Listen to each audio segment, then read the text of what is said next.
Have you been watching any SmackDown, or you just watch AEW? I mostly watch AEW and NXT. Let me ask you a question about AEW then, John, Mark. Do you think that we've seen? So this was kind of a discussion I had with Disco the first time that Sting came out, right? Right. Disco was like, well, what did he do? He didn't do nothing. He just came out. And I go, I know, he just came out. That's good.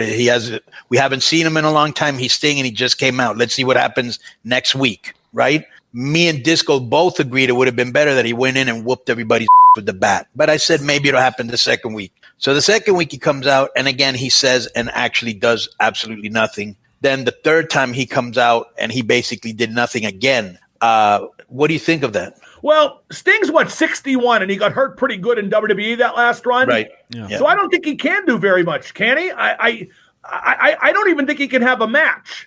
Yeah, so you're right. When you bring a guy out there that's so limited he can't have a match or bump. But Sting's such a name and such an icon and so attached to TNT from back when. I think they've gotten a lot of good out of his use. I'm a Sting guy. Even though he didn't talk to me the first 7 years we worked together because he hated the dirt sheets. I'm a Sting guy too, but what I'm saying is business-wise, as a booker, that's going to get that novelty of, oh, it's Sting. We haven't seen him in a long time. He used to be from TNT or whatever. It's going to grow old. We got to start. Well, let me as a booker, I bet you agree with this, Ken. I think you can have like one guy like that. Right. He's not there once in a while. Right. They have Arn who can't bump. They have Tully who can't bump.